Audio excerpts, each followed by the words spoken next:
Welcome, ghouls, ghosts, and mere mortals, to the 50th episode of the Hidden Creek Manor. That's right, we're on episode number 50. But this isn't the only milestone that we're celebrating today, guys. We've hit a lot of milestones, and I wanted to share these with you. So, not only is this the 50th episode, but we also, earlier this year, crossed the 1,000 subscriber threshold. Right now, we're getting very close to 1,500, or just shy as of filming this video.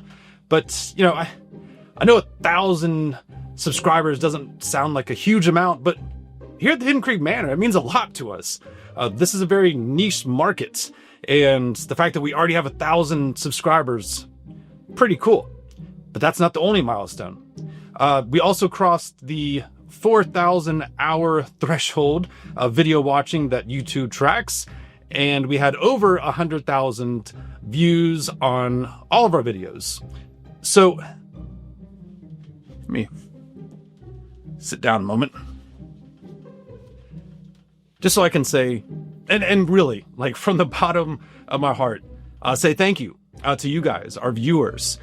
You guys watched our videos, you subscribed to the channel, you shared our videos, you left comments. We would not have hit a single one of these milestones if it wasn't for you guys. So this is all of us celebrating together. We did it. We're here. Now, on to the next milestones. 10,000 and beyond. But enough about all of that. You guys are here because it's Decoration Week. That's right, Decoration Week. We used to call this Decoration Day. Now we had to switch to week because we have a lot to do and there's no way we can do it in one day. So, for those of you that may be new to the channel, maybe new to the Hidden Creek Manor, you don't know how our haunt is laid out, let me quickly explain before we get into the actual Decoration Week. So our haunt is laid out into multiple sections, and each section has its own theme. The first section of the haunt is the Hidden Creek Cemetery, which is, of course, a cemetery theme. The second section is Kraken's Cove, which is our pirate section of the haunt. Then we have the Forbidden Forest, which is our spider and witch kind of woods, if you will. Then we have Scarecrow's Harvest, which is not nearly as scary, more of a pumpkin patch type area. And then we have Halloween Town, which is kind of our version of Nightmare Before Christmas. And then in addition to all that, we have our actual house that we decorate and have a projection show that we play every night. So here we are, guys. Best week of the year. Let's jump straight into it and get to decorating.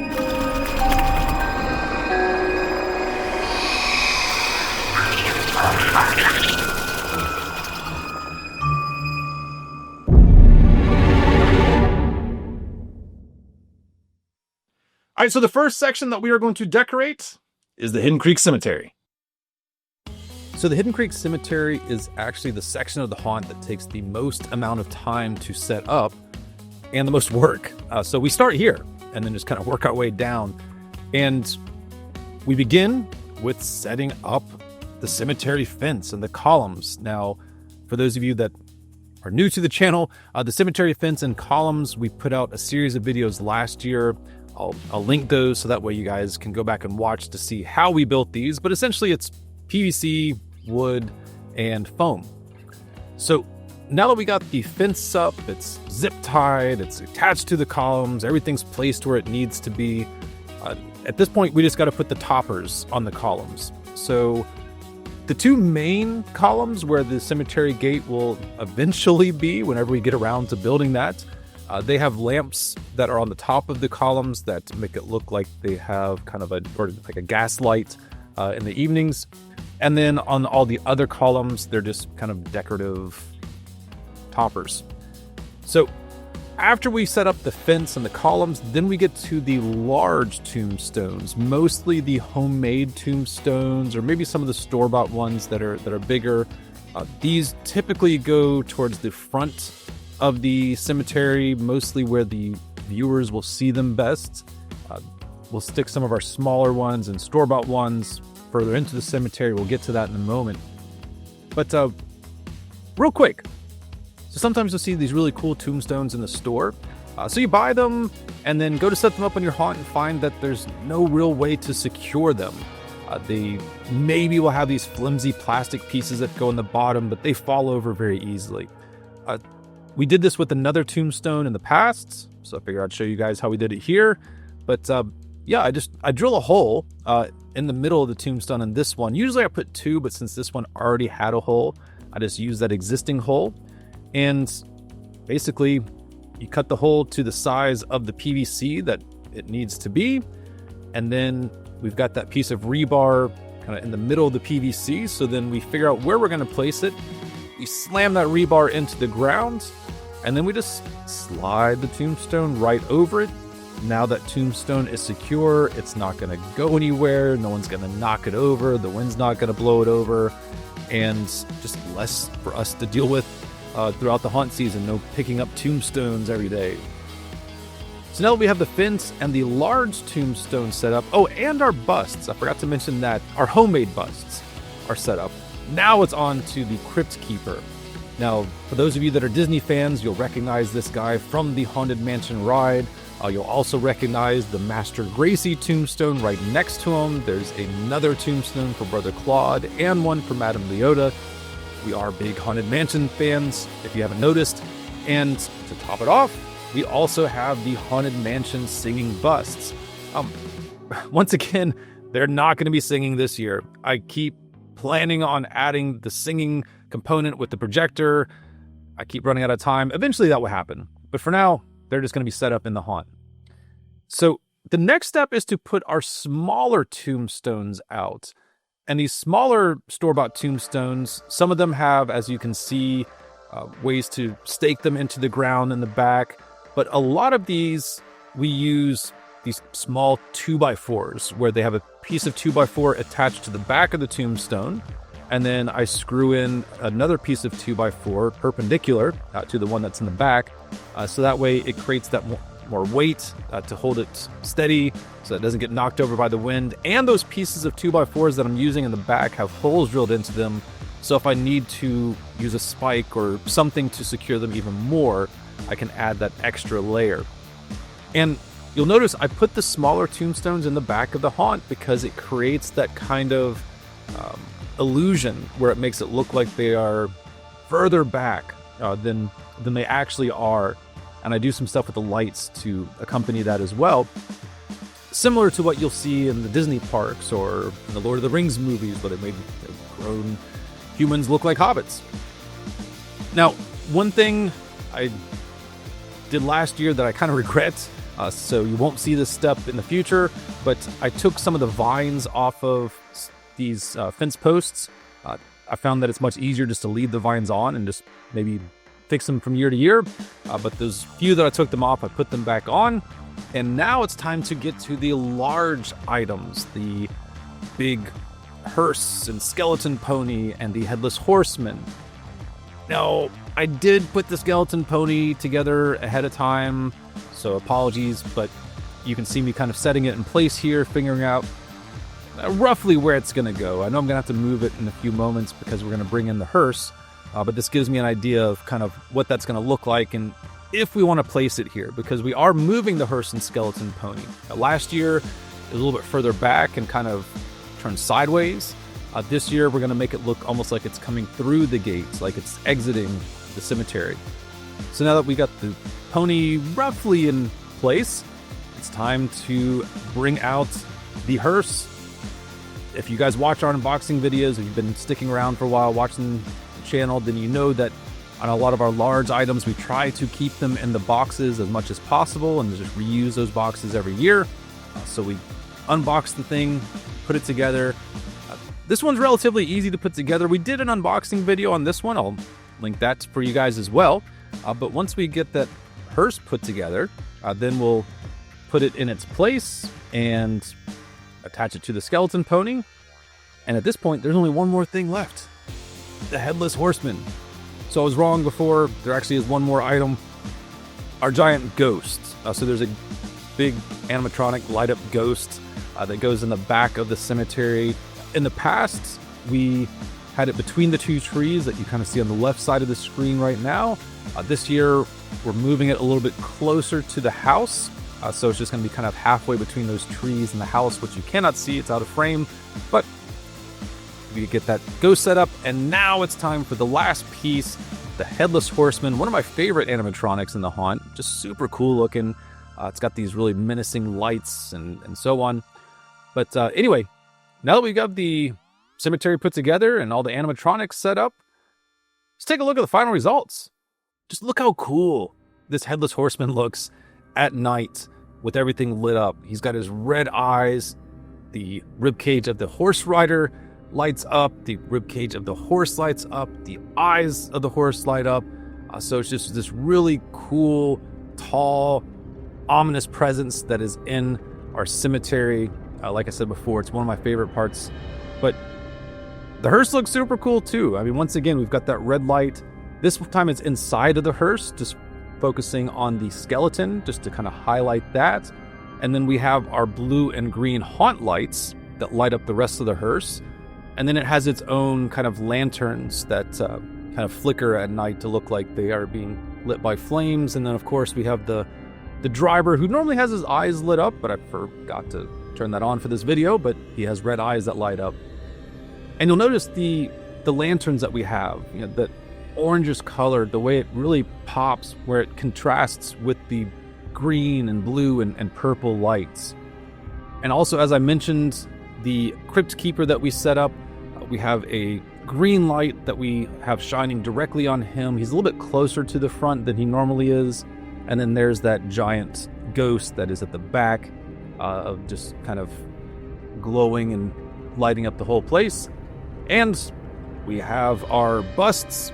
We have a blue light shining on those to kind of give it the same look that it would have if we had the actual projection going on. And then, fun fact, you can see we're getting ready to come up to that Headless Horseman. There's a red bush that's being lit up by those lights. That bush, it's a rose bush, and it's a clipping from Blackbeard's rose bush. So, pretty cool. There's actually a Blackbeard rose bush in our cemetery. But anyway, back to the haunt itself. So we've got green lights on the outside of the cemetery to shine on the fence and the columns, and then that green light, of course, makes its way into the cemetery, onto the different tombstones. We also have purple lights kind of scattered throughout the cemetery behind some of the tombstones to shine on some of the ones in the back, but also to have that mixture of those purple and green lights. And then as we make our way closer to the hearse, we have some blue lights that come into play. So you can see now on this fence, we've got the front of the fence is blue, and we've got that mixture of blue and green hitting the different tombstones and the busts that I created. And then, like I said before, we put our smaller tombstones towards the back of the haunt, and then we also have duller lights that shine on them so that it's not quite as bright, they're smaller, so it really does make it look like they're a lot further away.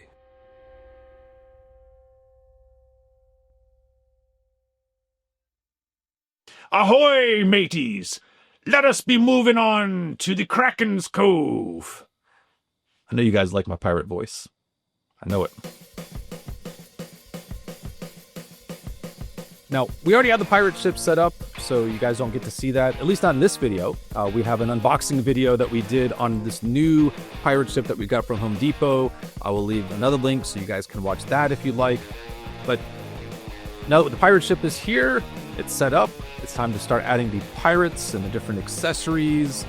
And first off, we have our friend that's sitting on his makeshift raft with his treasure and so on, and his drinks. Once again, if you've watched our videos in the past, and you know that this is really just part of the haunt to hide a lot of our lights and cables and stuff. It was originally supposed to be part of a projection show, but we never got to that.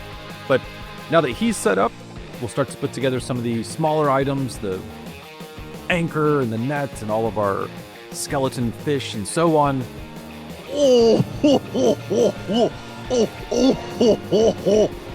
And now that we got all of those items set up, it's time to bring out the Kraken. So actually, we'd set up the pieces of the Kraken that we had built previously already. There's nothing wrong with those. But the Lowe's Kraken that we bought and painted, we actually had to repaint it. We had to sand the whole thing down and reapply the paint. We're not the only ones. I've seen a lot of people have had issues with this Lowe's Kraken, so hopefully this fixes it. But we're going to get that Kraken set up. I also lost, somehow, the power adapters for the lights that we put on our own Kraken. So here in a moment, when you see the final results, you'll see that not all of the Kraken tentacles are lit up. We'll fix that before the end of the season. But now that we have our Kraken set up, it's where it needs to be, we've got our pirates out, let's take a look at the final results.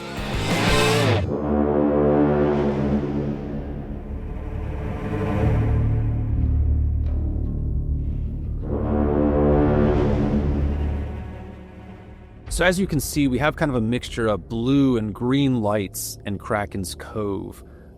I actually wasn't able to fully complete this section before the end of decoration week, so you can see that the ship wheel is not turning, it's not plugged in yet. We're still missing our water lights, and we haven't set up our blue lasers to simulate water along with the fog machine, so that's still to come. But once again, that kind of mixture of blue and green lights, and even without the lasers and the water lights, I'm still pretty happy with the way Kraken's Cove looks. I really love the way the Kraken looks under the haunt lights, along with its light up tentacles.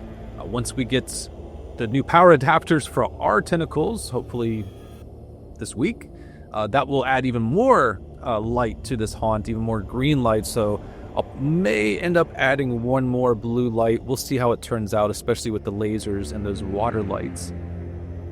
I do really like the sail that came with this pirate ship that we bought, but I will probably add another sail along with that sail to give it even more of a larger ship look, because this is slightly smaller than the pirate ship that we used in the past. And this is just going to be an ongoing thing, guys. That drinking pirate, he's still not drinking, or the water is not flowing. The bottle is completely broken off of his hand. He needs a lot of love. Maybe I'll finally get around to it this year. We'll see.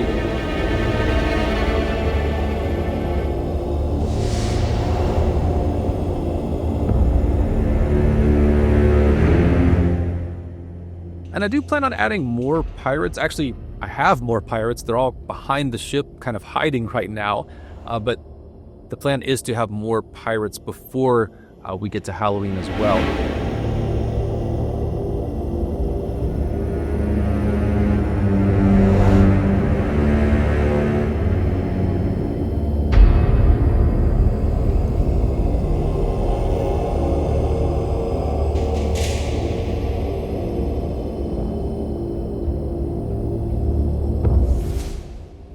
And then you can kind of see it's very dark and barren towards the back of this. Once again, we have one of our tentacles here, and it will light up green, so that will help.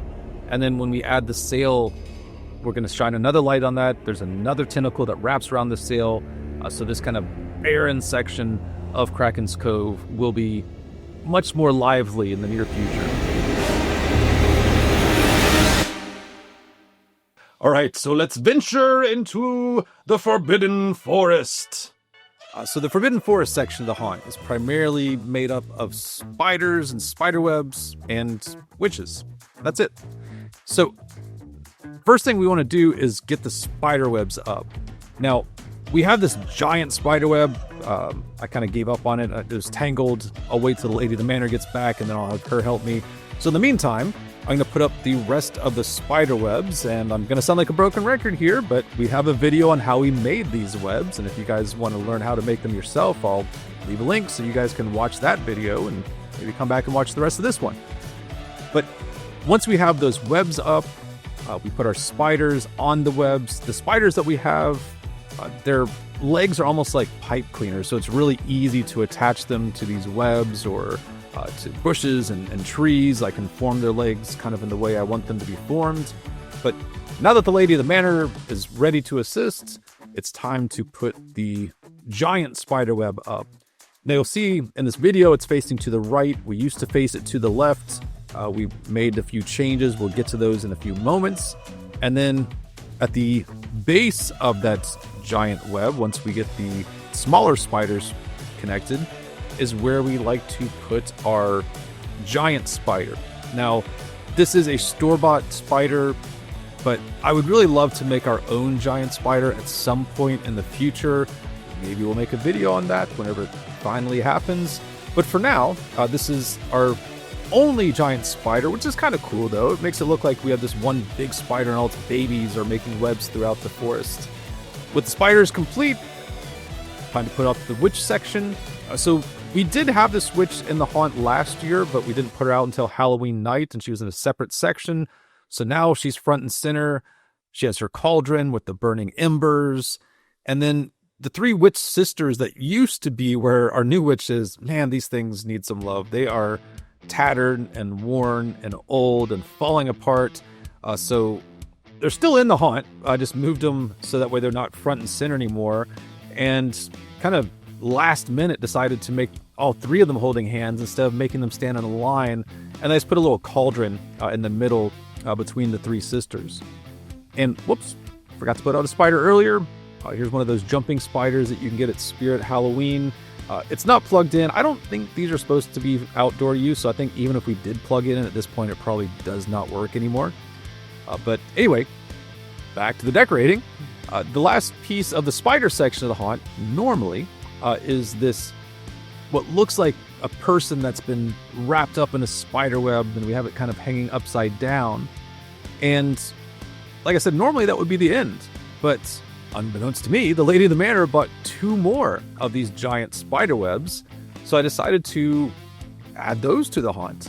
So the first one, I'm going to put where we used to put the old giant spider web. Now, originally we moved the old one because we were going to build a witch's hut and put it in that same section. That's still probably going to happen at some point, just not yet. So since we don't have the witch's hut, there's no reason not to have something in this area. So I strung up the web. And really, even with that giant web there, I can still probably put the witch's hut where we want to put it. And then I took the other giant web and stuck it to another tree that didn't really have a lot going on, so it just gives us a little bit more spiderweb coverage throughout the Forbidden Forest. And it's kind of chaotic with spiderwebs all over the place and going crazy, but I love it because it makes it that much better. So let's take a look at what the Forbidden Forest looks like with the haunt lights up. So at the Forbidden Forest section of the haunt, we almost exclusively use purple lights. The only exception is for the witches that we'll get to in a few moments. And it really helps kind of separate everything. You know, we've got the purple section as the Forbidden Forest. We have the more blue section for the pirates, and then we have the more green section for the cemetery. So I try to use lights to really separate each section of the haunt. But also the purple lights, they really make those spider webs pop. It's a lot more noticeable under purple lights than, say, like a green light or something different. And then, like I just mentioned, I also use green lights to really emphasize the witches in this section of the haunt. So it's almost the opposite of the Hidden Creek Cemetery, where in that section we primarily have green lights with purple accent lights. This section we have purple lights with green accent lights.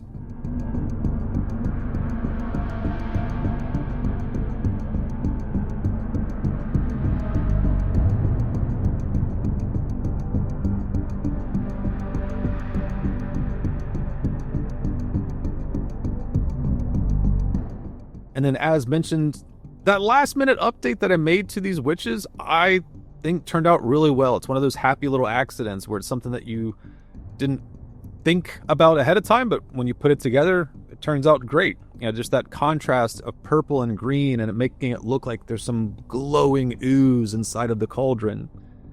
And then once again, we have our, looks like a hanging human surrounded by spiders and webs.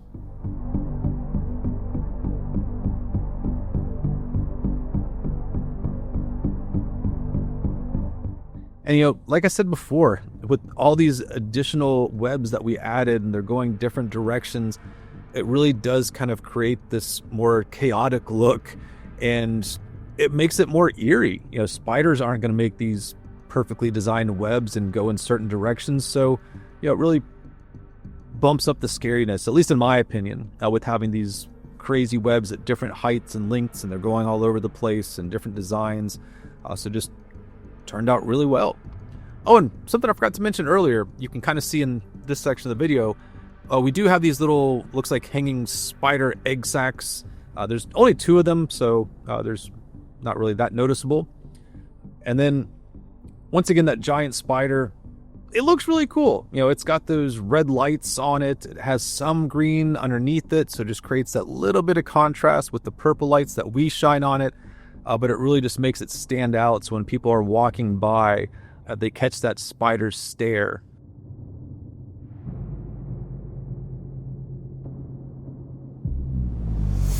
The time has come to make our way to Halloween Town.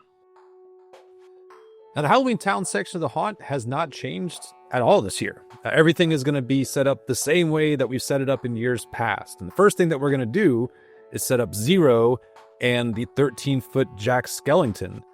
You'll see that I've got this giant bag. I was able to fit Jack and Zero in this Christmas tree style bag. We have our 12-foot skeleton in one of these bags as well.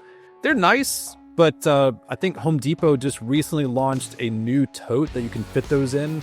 It's like $100. I don't know if I'm going to spend the money on it, but it would be nice to replace these bags because there's not an easy way to store the bags. It's great to keep everything together, but you can't stack them, and you can't stack things on top of them, so they take up a lot of space. So putting together Jack, not easy, especially by yourself. Actually, for those eagle-eyed viewers that are watching this, you may notice that one of his legs is on backwards. We eventually took him down and fixed the leg, but yeah, he's got a backwards leg right now. But now that we have Jack and Zero set up, the next thing we do is put all of his pumpkins out. So we've got a lot of kind of jack-o'-lantern style pumpkins. Some of them light up, some of them don't. Some of them you could put candles in. So usually the lady of the manor does this. She's much better at this type of decorating, but I don't think I did a bad job. I tried to at least put the bigger ones toward the back and the smaller ones towards the front. You kind of want to make it look chaotic without it actually being chaotic, kind of controlled chaos. I just like putting these out. These are one of my favorite things in the haunt because it just reminds me of childhood. Actually, they're from the Lady of the Manor, but these are actual vintage Halloween decorations. We've been putting them out every year in Halloween Town. We finally did actually replace a bunch of the light bulbs, so they all work now, which is exciting. And now that we got those lights out, it's time to put the characters up. So you can see I've got Lock, Shock, and Barrel. Now we're putting out Oogie Boogie and Jack and Sally. And these are kind of real fabric-y. I don't know how to describe these.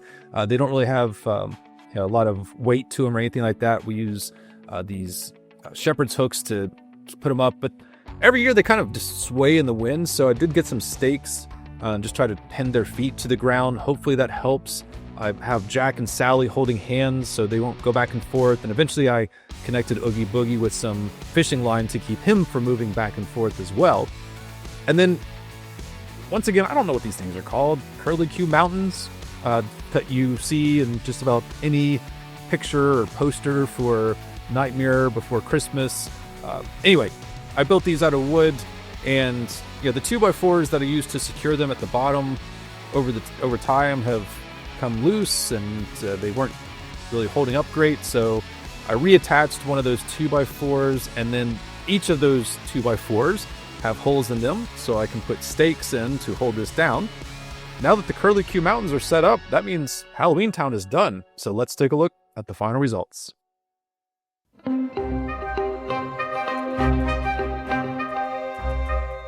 Now, Halloween Town is on the side of our house, so it's not really front and center like the rest of the haunt.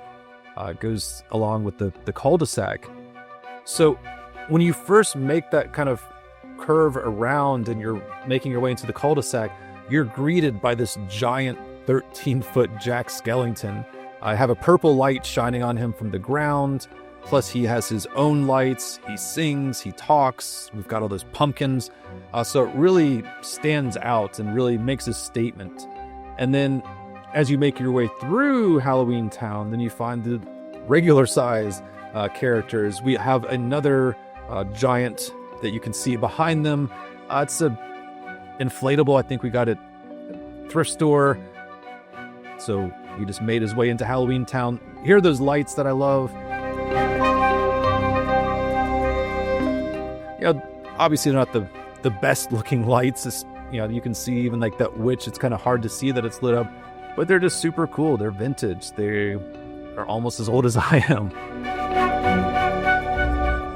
And with Halloween Town, we do a mixture of lights. This is a little bit, we can get a little more creative, have some fun with this. So as you can see, Lock, Shock, and Barrel have the blue lights, and then the Oogie Boogie and Jack and Sally have those green lights, and it really kind of lights up that Curlicue Mountain behind them. Then we have the blue from the giant, and once again, Jack is lit up with purple. And I also really, really like where Jack is, because not only does he light up purple, but it also lights up the trees and the leaves around him. And then it contrasts with the orange lights coming from the pumpkins at his feet.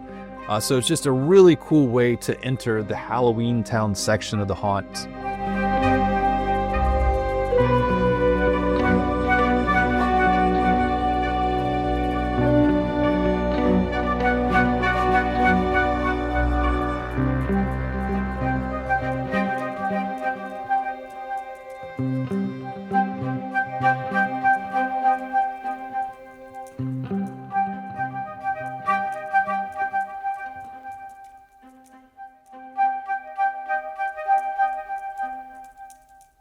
You guys feel that fall weather?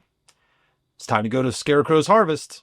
All right, guys, this is going to be a relatively quick section to go through.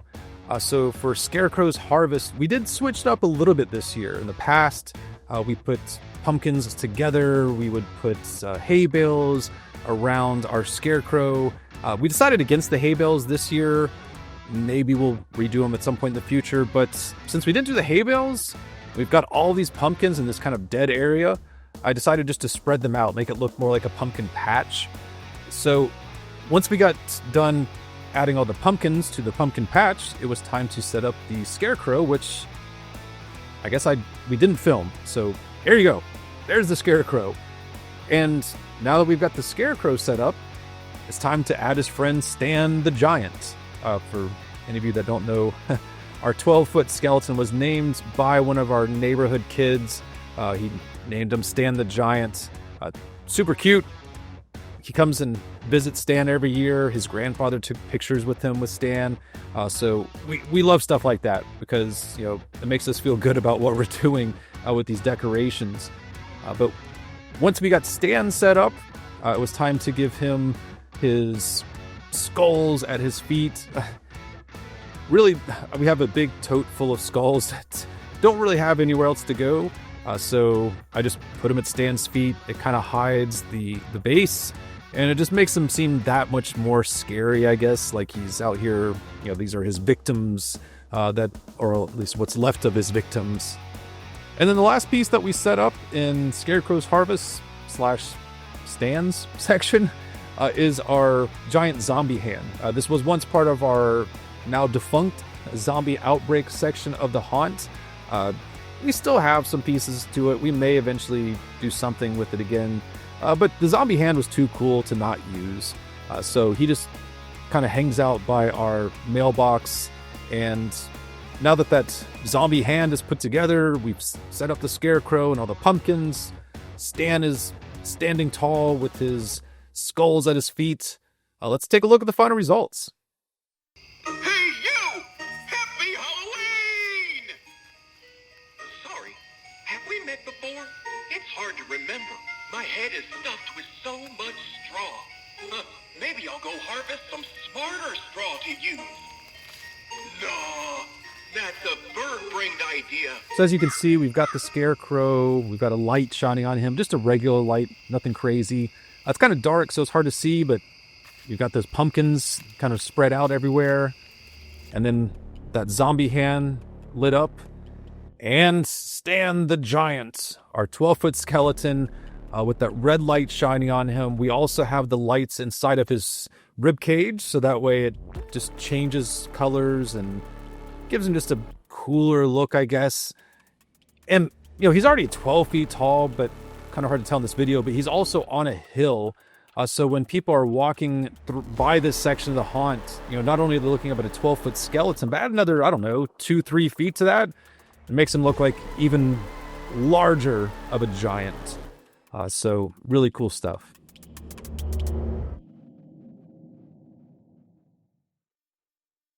And last, but certainly not least, the house and projection show. So first off, we have these purple string lights that we use along our gutters, and we've kind of got it down to a science. There's 3 rolls of this. One roll can take on the right side of the house almost perfectly. Then we have a second roll that we use for the porch, and then a third roll that covers the left side of the house. We do have to double it up, but it works out almost perfectly where it goes from one side to the other. Now we have these clips that I put up years ago that we use to keep these in place. These clips are awesome. Makes this so much easier to set up every year. So now that we got the house lights installed, it's time to start working on the porch decorations. First thing, we've got the sitting Scarecrow from Spirit Halloween. I don't know what happened to it, but a couple years ago it stopped working. And so now it's just become an outdoor decoration. Just stays up for the entire haunt season. And we have this old chair that we found at a local thrift store once again. So just because it's old and falling apart, just makes it that much scarier, I guess. But we just set him on that chair. And then we have these 2 hanging lanterns. They have that kind of real light paper with lights inside. So whenever it's powered on, it looks almost like flames flickering. And then there's also a coffin that goes on the front porch. I set it up, but you guys didn't get to see that. So let's move on to the projector setup. So once we have that projector housing in place, we'll get to work on setting up all the equipment. But beforehand, check this out. We left our projector housing up a little bit longer last year because we had a bird nest inside and we didn't want to disturb the bird. But it was really cool. We could look through the glass part and kind of check on the eggs, and whenever they finally were gone, we were able to take down the projector housing. But because of our bird friends, they left a mess behind, so we have to clean this thing before we can actually use it. So now that we have the projector clean, or at least somewhat clean, it's time to start putting in the equipment. Now, I am going to do a separate video at some point on the projector setup and the haunt lights and everything that goes into that. But just in a nutshell, what we do is we have our projector set up in here. We have fans that keep the projector cool, stop it from overheating. And then we have a Raspberry Pi that we use to play the show, so it hooks up to the projector. We have an FM transmitter that we use to play the sounds from our show on a radio station, so that way if you're in your car watching, you can actually listen to the music. We have a radio that we use in our yard, an old stereo that we got from a thrift store. That way, even if you are walking or just looking at the haunt from the street, you can still hear it. And once we have all of that set up, then it runs to 2 separate timers that we have. We have one timer that powers the entire haunt, that turns all of the lights on at the beginning of the evening and then all the lights off at the end. And then we have a separate timer that goes every 5 minutes, so that way the lights on the house will stay on when there's not a show, and when the show turns off every 5 minutes, then those house lights come back on. But now that the projector is set up, let's take a look at the final results.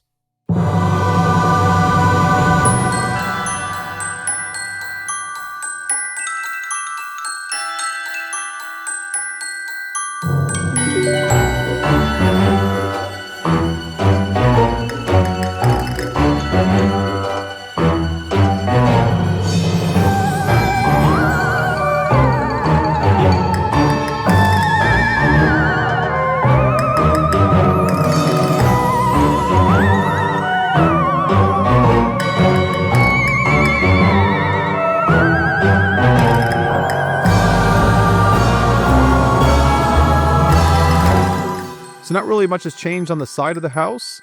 We have our butler with his spotlight, which makes this really eerie shadow going up along the side of the house. We have our giant stack of pumpkins, and of course our lab that's sitting there guarding the door.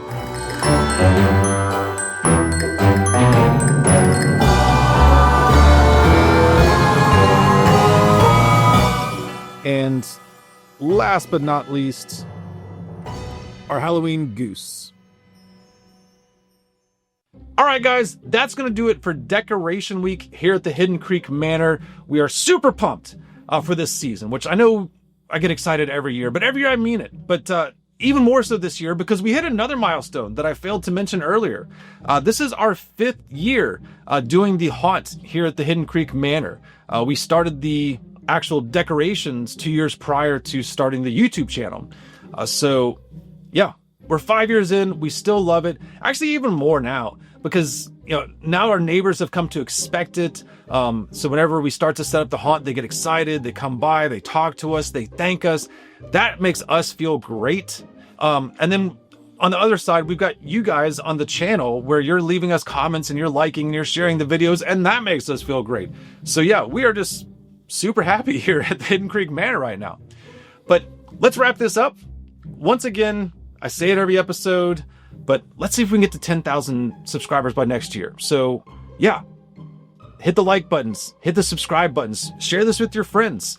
Let's grow the channel, see if we can get our community to become 10 times larger than what it is today by Decoration Week next year. You guys think we can do it? I think we can do it. But for now, happy haunting, and we'll see you in the next one. Congratulations. You made it to the end of the video. As a reward for sticking around, you may now watch one of these 2 videos. The choice is yours, but choose wisely.